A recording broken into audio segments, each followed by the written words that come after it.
मान बावहरनाय थाबाय BM सोदोब चेनेलनि जानानै थांनाय साननैसो सिगां जि इनकाउन्टार खालामजाबाय बिथांमोननि जिउमाया अबंलावरिनाव आलो गोजोन अबंलावरिजों थाफाहैनो हाथों आं बेखौ इसोरनियावहाय अबंलावरिनियाव आरज गाबज्रिनाय थाबाय बड'लेण्ड बन्द जासिगोन बे कुइसन मीन्स साननै 12 आवार्सनि थाखाय दा नोंथांमोननि सिगाङाव आं देखायदों बेवहाय मोनसे नटिफिकेसन मोनदों सोर होदों आं बेखौ मिथिया खिन्थु बेयाव नुदों आरोना नायबानो जाबाय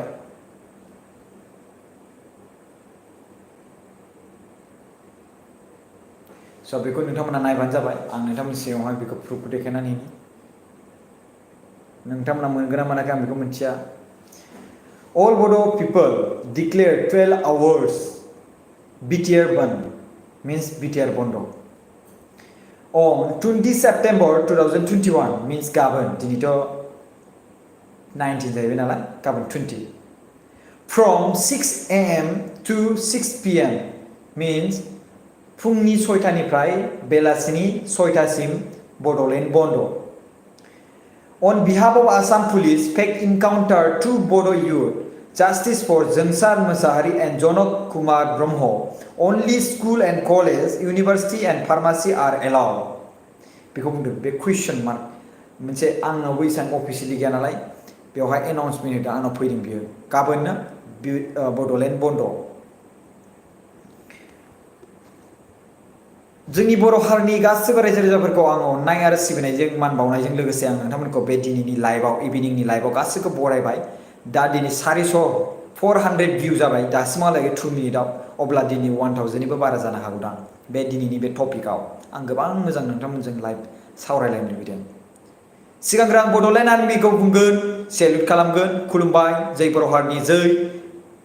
आरो जै इण्डिया नङा होमबा जै भारत हादरनि जों बड'लेण्ड मुभमेन्ट दाबिनाया बेसेबांबा समसिम आरो सोरजिबाय थागोन जेब्लासिम बड'लेण्ड स्टेट जाया बेथ' नंखागौखा खाथां खोथाखा दै बे सियर बाथ्राखा नों आं बयबो खौसेथि जानानै बड'लेण्ड मुभमेन्टनि थाखाय जों नांफिनगोन जुदि बड'लेण्ड स्टेट जायाब्ला बे नों आंनि थाखाय बे स्ट्रं बाथ्राखा आरो बिलिभ मी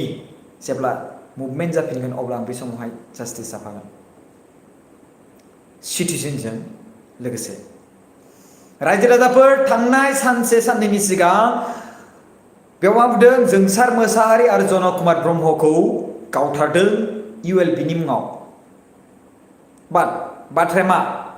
बिथांमोना ULBनि रिलेटेड नामा ना बेयाव मोनसे बाथ्रा सोंथि ओंखारदों ना ULB गोदान आफाद ओंखारनायखौ गिहोनो थाखाय बिथांमोनखौ गावथारनाय जादों कुइसन ओंखारदों गोबां रायजो राजानिफ्राय कमेन्ट ओंखारदों बे बाथ्राया ना ULB जे गोदान ओंखारदों आफाद बिथांमोनखौ गिहोनो थाखाय बै सानै मानसिखौ बाहायबाय नामा कुइसन ओंखारदों गोबां स्टुडेन्टफ्राबो लोगो नांनानै जास्टिस खालामफानो ओंखारदों दिनै फुरा बर'आनो सोगोमसारजोब्बाय इनकाउन्टारा जानायनि थाखाय दिनै रियेलिटिया मा बेखौ रावबो मिथिया रियेलिटिया मा रावबो बेखौ मिथिया थांनाय साननै सानथामनि सिगां साननैनि सिगां जोंसार आरो जनक कुमार ब्रह्म गावथारनाय लोगो लोगोनो बेवहाय गोबां कुइसन ओंखारदों बिथांमोना ULB नंमारगोना नङामोन दा मोनसे गोदान आफाद दादों बेनो जाबाय इउनाइटेड लिबारेशन फर बड'लेण्ड बिथांमोना बुंदोंमोन जुदि रन्जन दैमारि बिथांखौ गहोआब्ला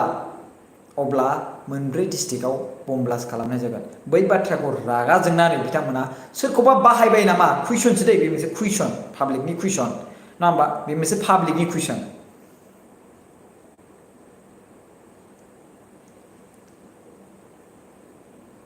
गोबां दुखु नांदों रायजो राजाफोर आं बे माने नैबे हिन्जाव बिनानावनि दुखु गुमनानै बेसेबां एकदमबारे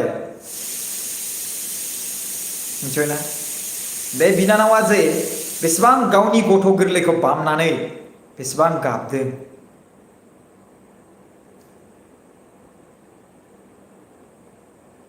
मिथिबाय जुदा जाबायमोन जानायालाय बिसोरो मिथिबाय आं रायज्लायदों बिनि बिदाजों रायज्लायदों जों बयबो खौसेथि जानानै बिथांमोनखौ एसे मदद खालामनो नामा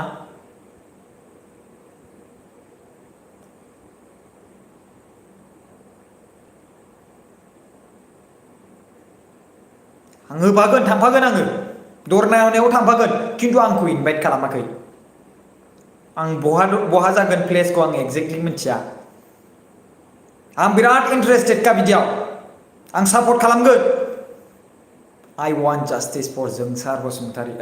जोंसार Mosahary and Janak Kumar Brahma I also want justice for Jongsar Mosahary and Janak Kumar Brahma You all Bodo people justice for Jongsar Mosahary and जनक कुमार ब्रह्म जोंनो थार बाथ्राखौ नांगौ बेवहाय मोनसे होदों नाय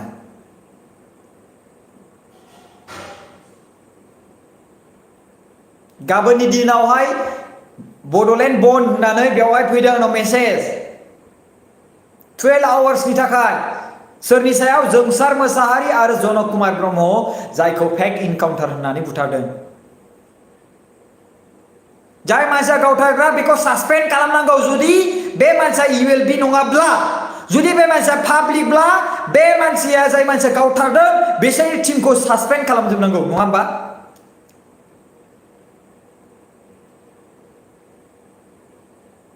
जय बर' हारिनि जय We want justice for Jongsar Mosahary and जनक कुमार ब्रह्म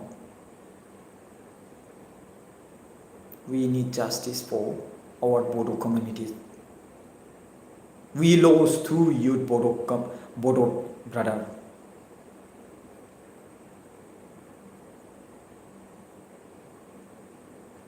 बेसेबां सैथो फिननायखौ नांगौ जोंनो I need answer from police department गोजांस्रिउ जोब्बाय मिथिबायना गासिबो बर' हारिनि जातिफ्रा खौसेथि जानानै बेयाव धरना होनांगौ आंबो थांगोन बबे जायगायाव जायो आं मिथिनांगौल' एक्चुअली जायफोर बेफोरबायदिनि सायाव लायोना बिथांमोना बै मिडियानि मानसिफोरखौ खबर होनांगौ मोजाङै बिथांमोना खबर होआ बेनो बिराद मिस्टेक मोजाङै होआ जास्ट बै सेटेलाइट बिसोरथ' बारा एसेबां होखाया जोंसो बांसिन भाइरेल खालामोलै ब्रादारमोन जायफोर बे डिसिसनखौ लादों आं बुंखायो जोंसो भाइरेल खालामनायाव बांसिन मोजां खालामो जोंसो बारा बेवहाय भिडिअ बानायनायाव बिसोरो सेटेलाइटआ बिराद खम बानायबावसो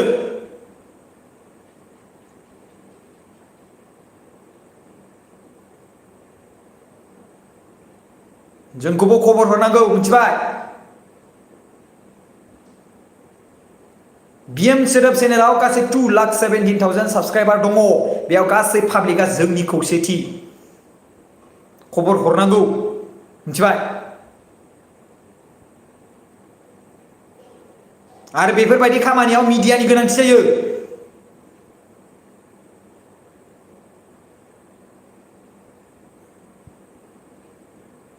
We want justice for Jongsar Mosahary and जनक कुमार ब्रह्म गासिबो बर' हारिनि गासिबो रायजो राजाफ्रा आंनि आदै मादै आबौमोन बाजैमोन फंबायमोन बिनानावमोन आदामोन आयंमोन आबौमोन बे जास्टिसआव ओंखारनांगौ जों मोनथिनो लुबैदों थार बाथ्राया मा गाबोन समफोर जुदि आंखौ गावथारोब्ला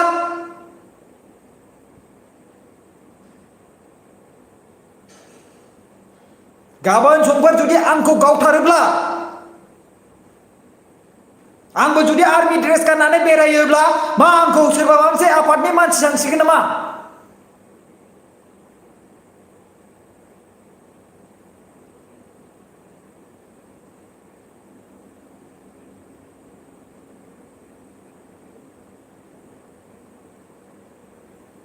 मा नोंथांमोना आंनि बुंनायाव गरम जायाखै नामा लाइकआनो गैया एसेबां भिउ मानो लाइक गैया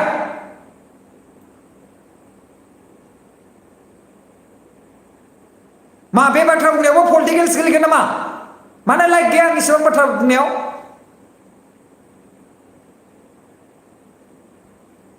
गोजांस्रिउ जोब्बाय मिथिबायना आं बे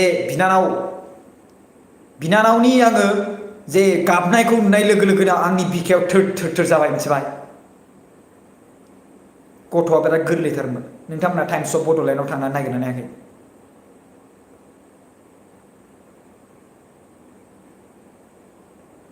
आरो मोनसे पिक्चार आं नोंथांमोननि सायाव देखायदोंमोन। बे पिक्चारावहाय बेक साइडआवहाय आं पुलिसखौ नुनाय देखायदों। बे इडिट नामा आं बेखौ मिथिया, खिन्थु बे पिक्चारनि बाथ्राया सैथोब्ला बोरैहाय इनकाउन्टार खालामखो? जुदि बिथांमोनखौ हमनो हादोंब्ला आरो फारसेनिफ्राय बिथाङा जोखोमखासो, बोरै बेखौ इनकाउन्टार जाखो?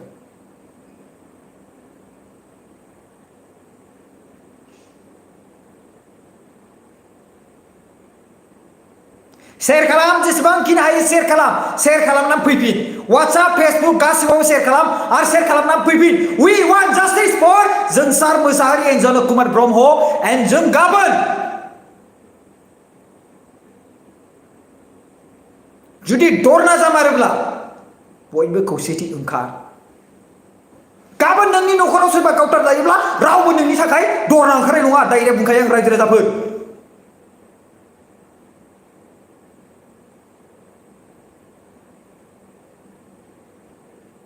नोंनि न'खराव सोरबा बेबायदिनो सोरबा आर्मि ड्रेस गानफ्लांनानै जुदि नोंनि न'खराव जुदि थांदों सोरबा गावथारोब्ला बेबायदिनो खर' देरै देरै गावथारगोन। आरो लोगोसे नोंनि न'नि थाखाय रावबो दरना होनाय नङा जुदि नों गाबोन ओंखाराबा।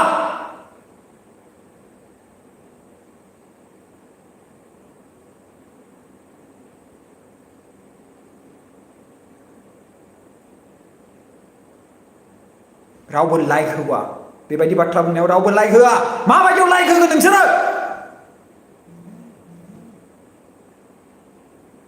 थैया गुदुं जायाखै नामा?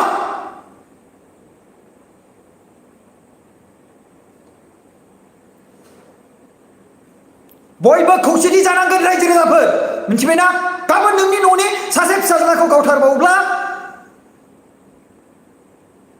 सोरबा माबा मोनसे आफादनि नामाव आं जुदि गानोब्ला आंखौबो जुदि गावथारोब्ला अब्ला बेबो बिनि लिंकमोन होननानै बुंगोन।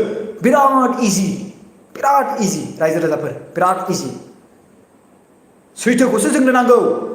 जों रावखौबो ब्लेम खालामाखै, जों रावखौबो दायनिगिरि बुङाखै, जोंनो सैथोखौ नांगौ। बाट बेवहाय डिक्लेयार होखाबाय, इउएलबिनि मानसिया डिक्लेयार होबाय बेयो इउएलबिनि मानसि नङा होननानै, इउएलबिनि सोद्रोमा नङा होननानै डिक्लेयार होखाबाय। अब्ला दायो पुलिसा जाय गावथारदों, जाय पुलिसा गावथारदों बेखौ मा होननानै बुंगोन? बिथांमोनहा गावसिनि माबाखौ बासायनो थाखाय नङा होनदों, बेबायदि बाथ्रा बुंसिगोन नामा?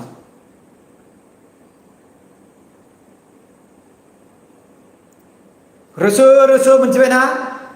रोसो मोनजोबदों आंनि बिखाया, मिथिबायना? आंनि आखाइ गासिबो मोदोम थोर मोनदों, मिथिबाय? गोजांस्रिउलायनानै भिडिअ बानायदों। जाय मानसिया बे भिडिअखौ बानायदोंना मिउजिक होनानै, आंनि बिखाया थोरफोर जादों, मिथिबाय?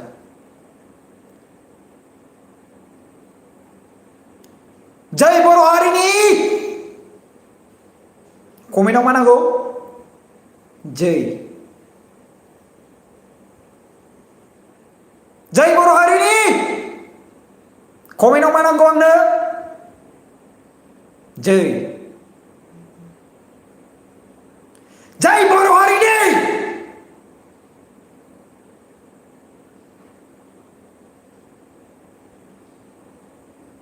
जय बड'लेण्डनि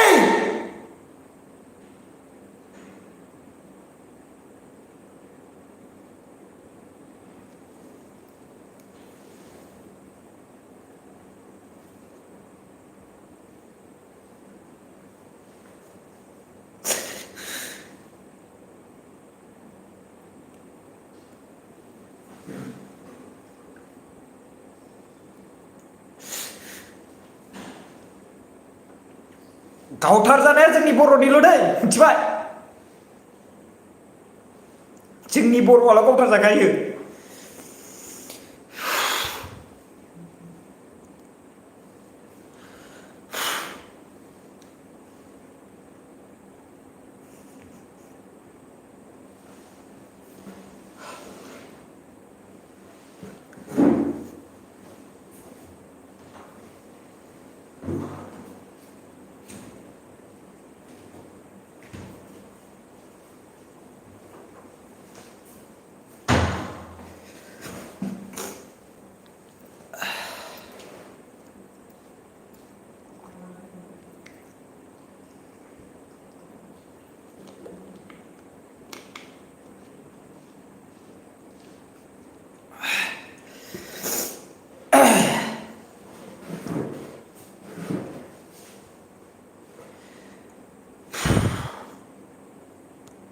गाबोन जुदि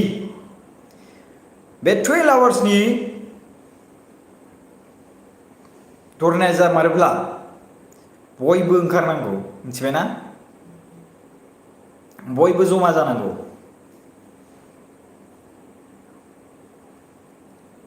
आरो बिथांमोना ULB मोनबाबो ना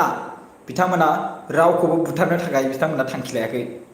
बिथांमोना थांखि लादों बडलेण्ड स्टेट नांगौनि थाखायसो बिथांमोना दासिमबो जेबो एक्सनसो लायाखै खुगासो होदोंमोन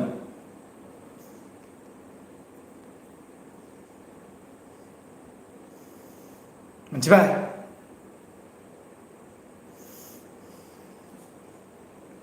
इनकाउन्टार खालामदों सोला बर'नि मानसिफोरखौ बेसेबां खालामगोनलै गाबोन समनिया आं जुदि आर्मिनि ड्रेस गानब्ला आंखौबो खालामगोन नामा इनकाउन्टार हो बा एसेबां इनकाउन्टार खालामनो फैदों बिसोर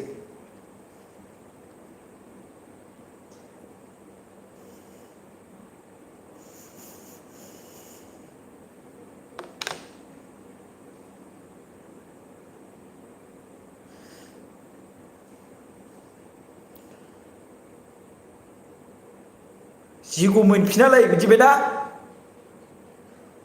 एरेस्ट खालामबाय एरेस्ट खालामब्रा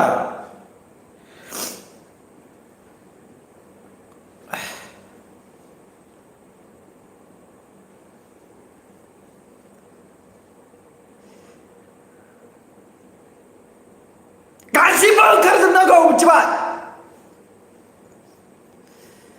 लोब लोब जाजोबनांगौ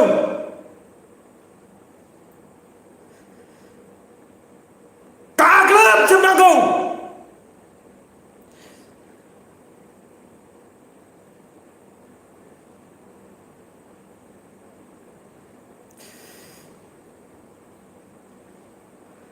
बे बिनानावा बेसेबां गोरलै गथ' बे बिनानावा बेसेबां उन्दै गथ' लानानै दायो बेसेबां गाबदों दायो बेखौ सोर नायगोन दायो हो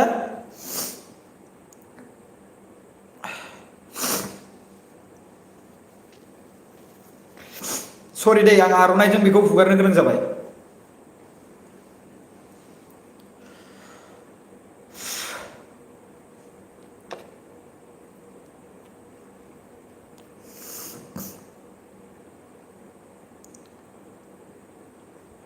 जाय बर' हारिनि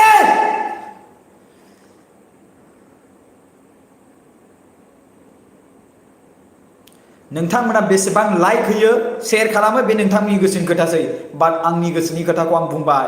मिथिबायना ओंखारजोबनांगौ गासिबो लोब लोब ओंखारजोबनांगौ नोंथांमोना बेसेबां बे भिडिअनि थाखाय लाइक खालामो आं मिथिया जय बड'लेण्डनि जय बर' हारिनि आं बुंबाय थागोन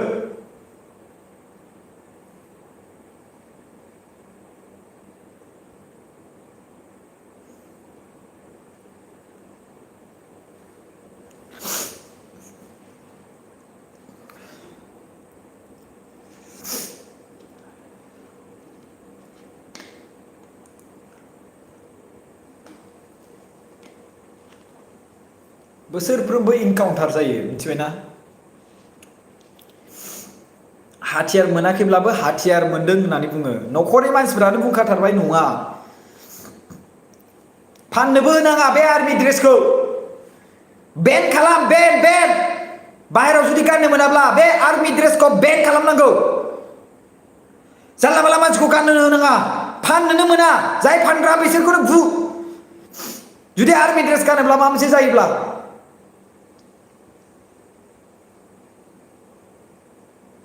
जय बर' बिमानि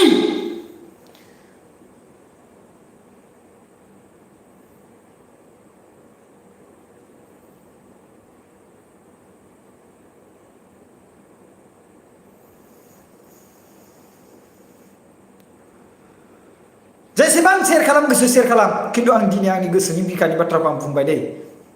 आं अलवेज बुंखायो मिथिबायना आं अलवेज बुंखायो बयबो खौसेथि जानांगौ ओंखारनांगौ धरना होनांगौ गाग्लोबजोबनांगौ लामाखौ मिथिबाय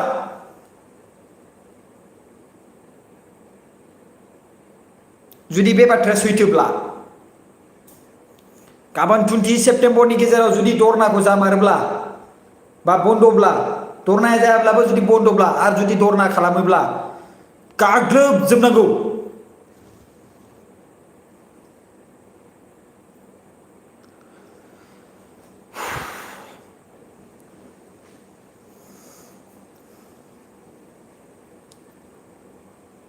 आं दहाय भिडिअखौ नायनाय लोगो लोगोनो आंनि आखाया गोजांस्रिउ जोबदोंब्रा दाबो नायदों आंनो आखाया गोजांस्रिउ जोबदों नाय स्रो स्रो स्रो स्रो स्रो मोनलायदां मिथिबायना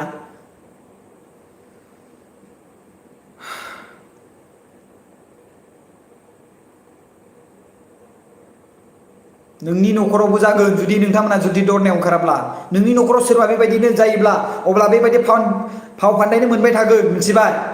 अब्ला बिनिखायनो जों गासिबो खौसेथि जानांगोन मिथिबायना खौसेथि इम्परटेन्ट मिथिबाय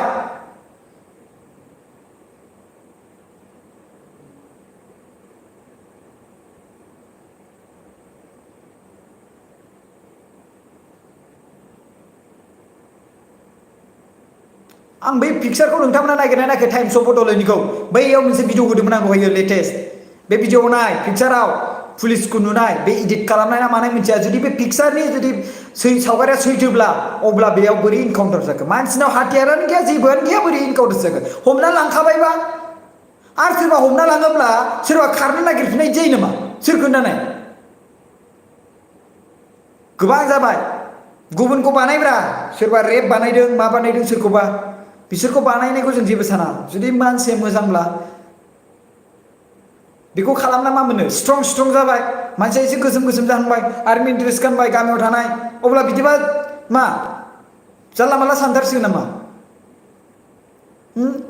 गामि गोदान हा गोदान होनना बुंनायाव हा गोदाननि मानसिफ्रा बेबायदि गानबा बबेबा जायगायाव खामानि मावहैयो मालाय फैयो बेयावहाय गोदान मानसि मोखां महर नुयो आरो बेनि गेजेराव माबा मोनसे गानबा आर्मि ड्रेस गानबा बेखौ मा सुट खालामसै इनकाउन्टार खालामसै मा सिलाइखौ इनकाउन्टार खालामल' होबाय अब्ला बिदिब्ला मा रायजो राजाफ्रा गुथाय हाथियार लानांसिगौ जाहैबाय बिदिब्ला थैस जाया बिदिया एसे बुजिनांगौ हाथियार थायो होनबानो लिमिटखौ क्रस खालामनाङाब्रा रागा जोंनानै बानायब्ला मा जानो नोंथांमोना रागा जोंदों ULB-खौ गावथारगोन सोरबा पाब्लिकखौ ULB-नि मानसिफ्रानो बुंबाय बे ULB नङा होननानै आरो न'खरनि बिगोमायानो बुंबाय बिसोर ULB-आव नङा अब्ला बोरै गावथारनो हाखो मा हिसाबै मा आंखौ गावथारबाय होनबा आंखौ गावथारनो लोगो आंनि आखायाव हाथियार होनोसै आंनि आखायाव बम होनोसै अब्लानो आंखौबो मा खालामसिगोन नामा सोरबा सासे मानसि अबा आफादनि मानसि माबा खालामसिगोन नामा आंखौबो हा नोंनि न'खरनि सोरबा सासे सोद्रोमाखौ जुदि गावथारखांनायनि उनाव बिनि आखायाव ओरै गानहोनानै सिलाइ दांहोनानै फट' खेबनोसै हा अब्ला जाथारसिगोन बेखौबो बानायनोसै जों बेखौबो बानायनोसै आफादनि मानसि होननानै गावथारखांनायनि उनावहाय बेखौ मा आखायाव होनोसै जोंनो फिननाय नांगौ We want justice for Jonsar Mosahary and जनक कुमार ब्रह्म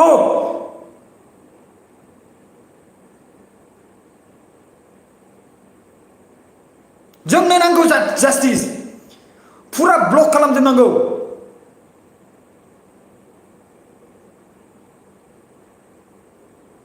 सैथो बाथ्रा जाय बेखौ गावथारदों बिथांमोनखौथ' सासपेन्ड खालामखानांगौ रायजो राजाफोर नंगौना नङा सासपेन्ड खालामनांगोन ना नाङा रायजोफोर आंजों लोगोसे बुं सासपेन्ड खालामनांगौ ना नाङा कमेन्ट खालाम आंनो सासपेन्ड खालामनांगोन ना नाङा आंनो नांगौ फिथाइ नांगौ आंनो दानो नोंथांमोननिफ्राय कमेन्ट नांगौ आंनो फिननाय नोंथांमोना जुदि बर'नि थै दङब्ला नांगौ आंनो कमेन्ट खालामनांगोन ना नाङा जुदि नाङाबा नाङा बुंखा लाइभखौ बन्द खालामसै आं दानो जुदि नाङाब्ला कमेन्टखौ कमेन्ट हो नाङा होननानै आरो जुदि नांगौब्ला कमेन्ट खालामनांगौ होननानै आरो जुदि नाङाब्ला आं नै लाइभखौ बन्द खालामसै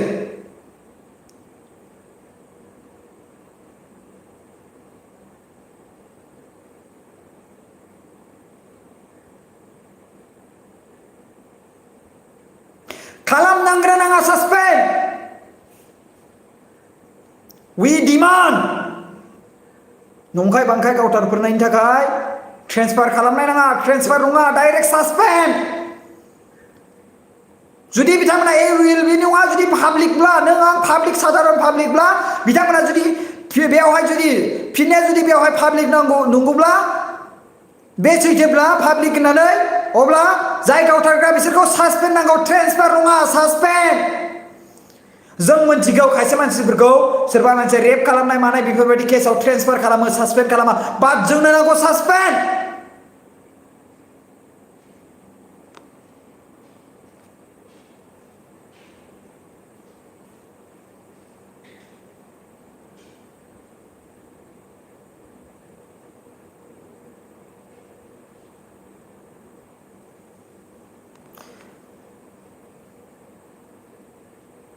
মোৰ দাদাকো এনেকুৱাই মাৰিছিল অসমৰ এনেকুৱাই হৈ থাকে দিগন্ত চেতিয়া হয় সাসপেন্ড खालामनांगोन ना नाङा नोंथांमोना कमेन्ट खालाम आंनो कमेन्ट नांगौ कमेन्ट बेसेबां कमेन्ट खालामनो हायो सासपेन्ड खालामनांगौ ना खालामनाङा बुंहोजोबथारलै रायजो राजाफोर मिथिबायना नांगौल' लिरा सासपेन्ड खालामनांगौ लिर मायाव नांगौ कमेन्ट नायग्राफ्रा बुजिनाय नङा सासपेन्ड खालामनांगौब्ला सासपेन्ड खालामनांगौ होनना कमेन्ट लिर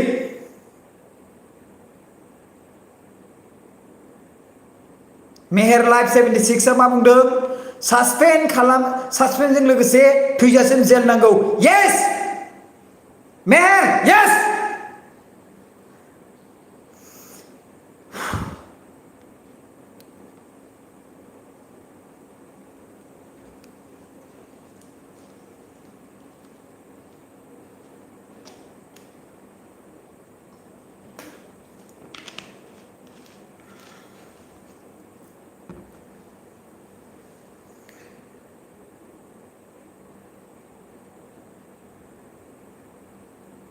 जोंनि बर' हारिया बिराद गावथार जाबाय रायजो राजाफोर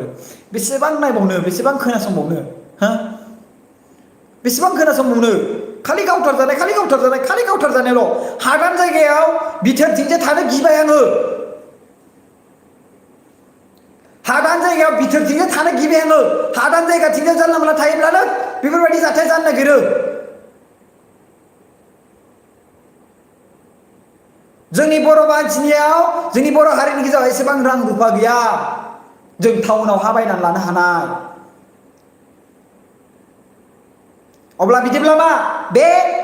हादान गोदानाव थानायफ्रा मा मानसि नङा नामा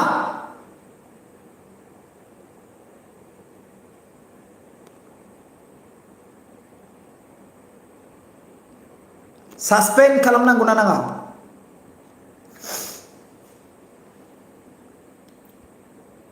We want justice. जोंखौ मा सानखो जों बर' हारिखौ मा सानखो जेनेबा जों बर' हारिखौ मा सानखो जों बर' हारिखौ मा सानखो जों बर' हारिखौ मा सिलाय होबाय आखायाव थाइहे गावनो होबाय थैबाय बिनि आखायाव सिलाय होबाय बम होबाय बानायबाय गोरोन्थि जाबाय अब्लाबो बिथांमोना मा बानायबाय बिथांखौ मा खालामबाय आफादनि मानसि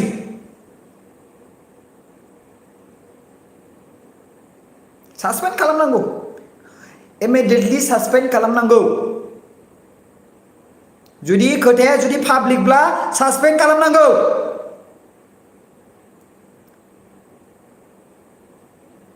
जुदि बे पाब्लिकब्ला सासपेन्ड खालामनांगौ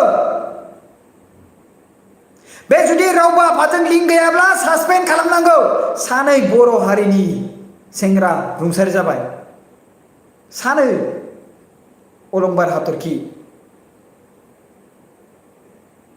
जायनि गेजेराव सासेनियावहाय बिराद गोरलै बिराद अन्थाव बाथाव आं नायबाय भिडिअआवहाय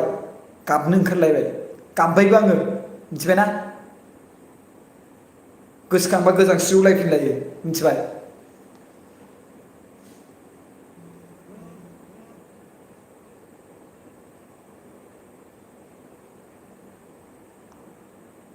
जाय बर' हारिनि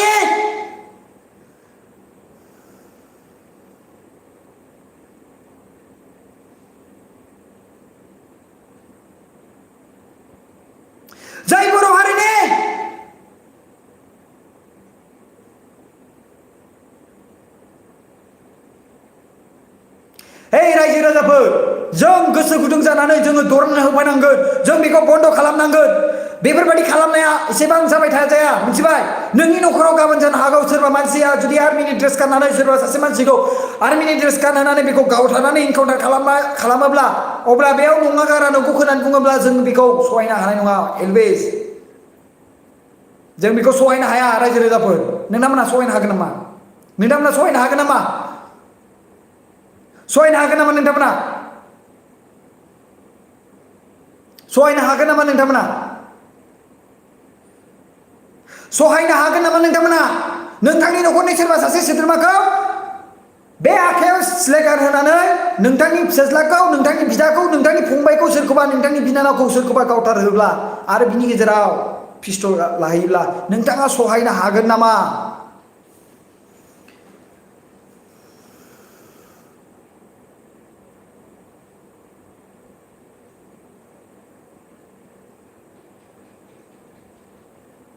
नोंथाङा सहायनो हागोन नामा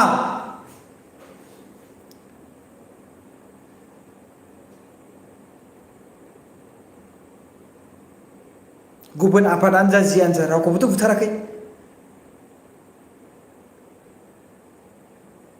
जास्ट मोनसे थांखि लानानैसो बानायदों दिनै रन्जन दैमारि सारखौ बरनांगौ होनदों बरनांगौ स' व्हाट बयबो दाबि खालामदों पाब्लिकआनो दाबि खालामदों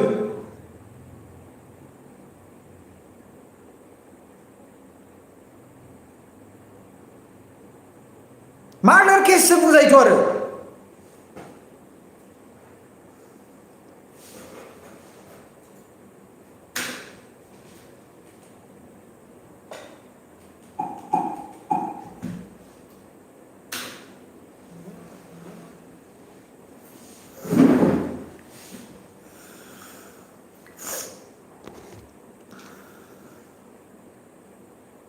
नाय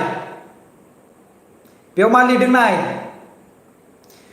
Observe all Bodo people declare 12 hours BTR ban Bodoland Bondo 20 September 2021 from 6 a.m. to 6 p.m. On behalf of Assam Police Spec encountered 2 Bodo youth justice for Jangsar Masahari Jono Kumar Brahmo only school college university pharmacy are allowed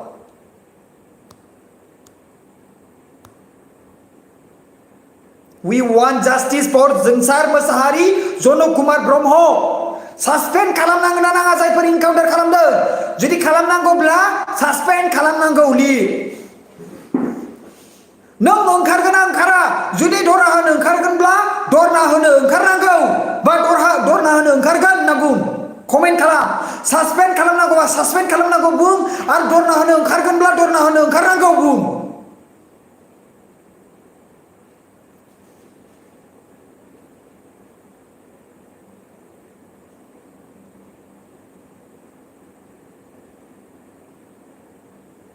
नोंनि नखराव सोरबा सासे मानसिखौ बेबायदिनो जुदि गावथारखांनाय नङा सिलाइ होनानै जुदि बम होनानै अब्ला फट' साफायनानै जुदि सिलाइ सुलि मोन्दों होननानै बुंबाय थाबा जानाय नङा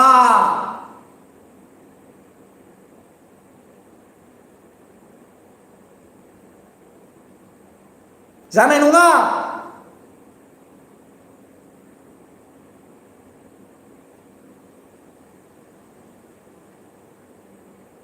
सासपेन्ड नांगौ ट्रेन्सफार नङा सासपेन्ड लोगोसे जेल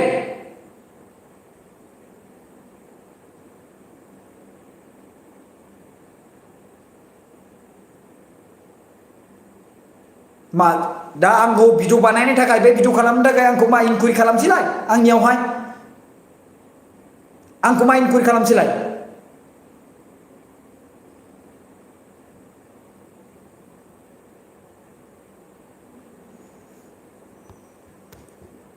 गाबोननि थाखाय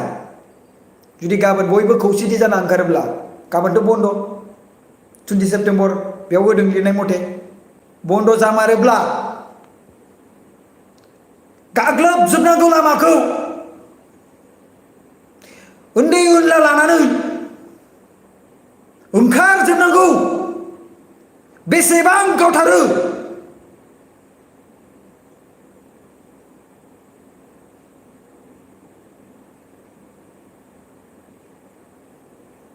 एसेबां बाथ्रा बुंसेयावबो 2000 बो भिउ जायाखै मानो जाखो 1970 ल' शेयारखौनो खालामाखै नोंसोर होमबा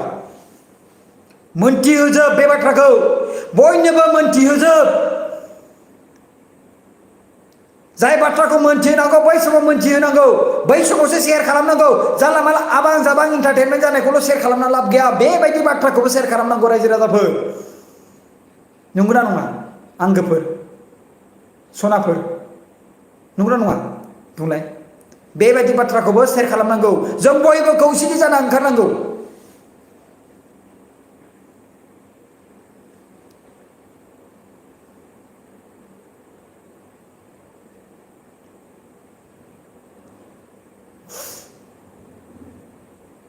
आयुलि जि गाबबायलै मिथिबायना जि गाबबाय गोबां गाबबाय मिथिबायना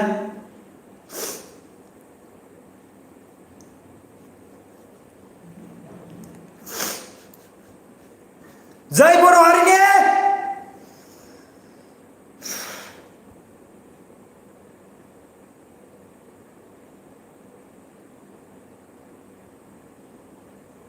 जय बर' हारिनि जय बर' हारिनि जय बर' हारिनि नोंसोर आंजों लोगोआव गैगोना गैया रायजो राजाफोर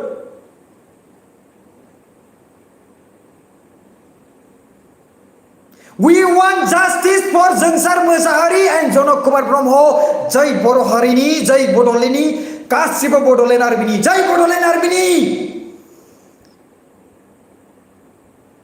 जय बिटिआर सरकारनि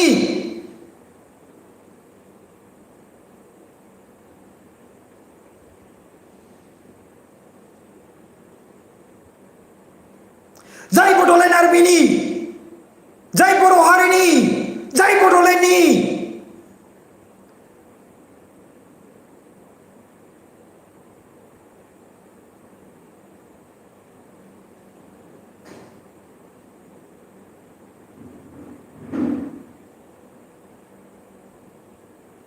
गाबोन क'क्राझार टाउनखौ दरना होनानै सेस बन्द खालामजोबनांगौ जेसेबां क'क्राझारनि भिउवार्सफोर दं जमा जमा ओंखारजोबनांगौ आंखौबो लेंहर आं भिडिअ खेबनानै आरामसे रायजो राजाफोरनो देखायजोबगोन आं खबर होआ जोंनो मिथिया मानोथाय आंथ' बेफोराव बिराद ओंखारनो गोसोथार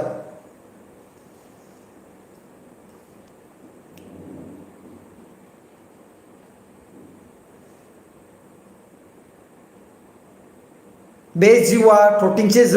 जिउ इसोरा अबंलावरिया जोंनो होदों मिथिबायना आरो बे जिउखौ दिनै सोरबा मानसिया गोरलैयैनो सेनानै लाङोब्ला दुखु नाङो बिखाया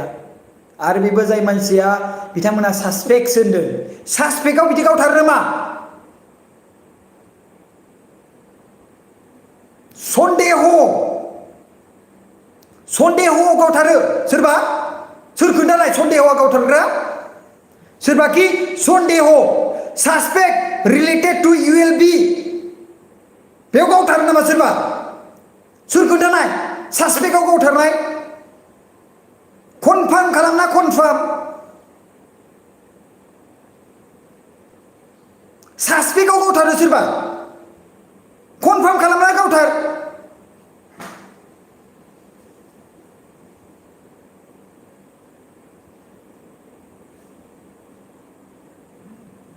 आंबो राजि ओंखारनांगौ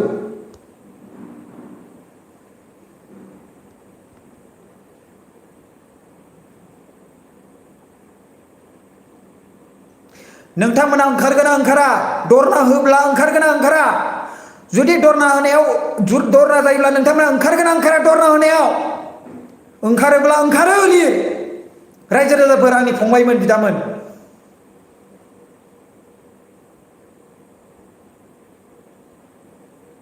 ओंखारोबा दरना होनायाव ओंखारगोना ओंखारा ओंखारो लिर दरना होनायाव ओंखारोब्ला ओंखारो लिर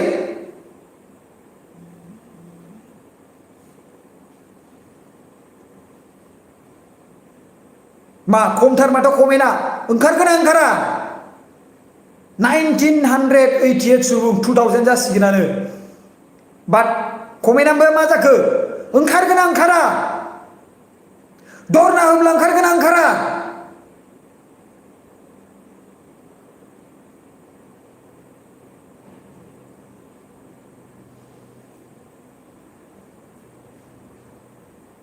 दरना होब्ला ओंखारगोन ना ओंखारा रायजो राजाफोर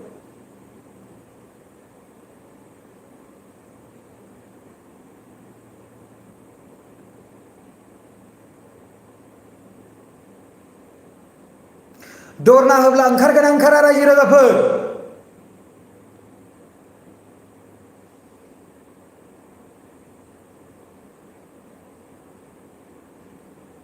दरना होब्ला ओंखारगोन ना ओंखारा रायजो राजाफोर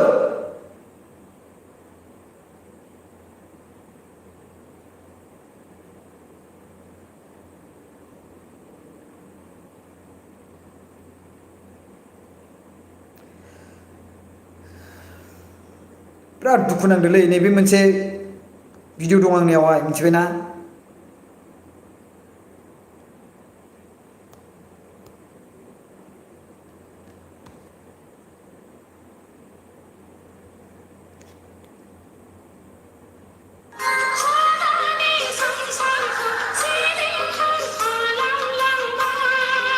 नाय गथ'आ बेसेबां उन्दैथार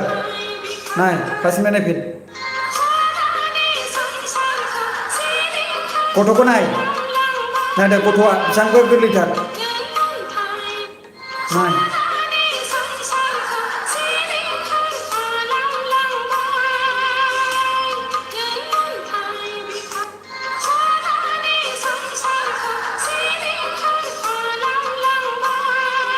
गोरलैथार गथ'आ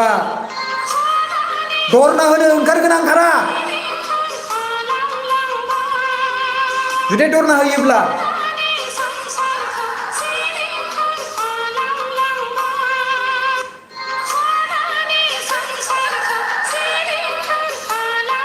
नाय बेसेबां गोरलै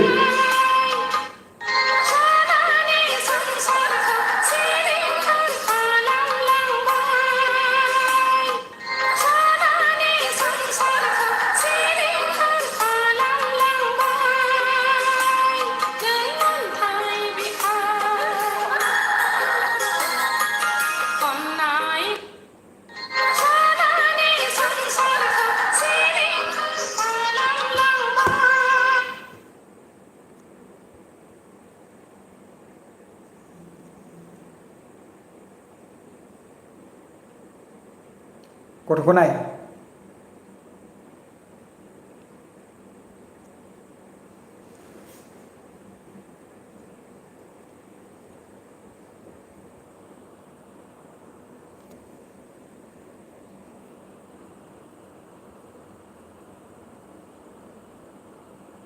गथ'खौ नाय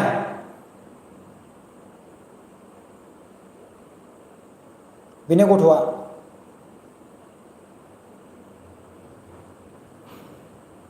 गथ'आ बेनो बे बिनानावनि गथ'आ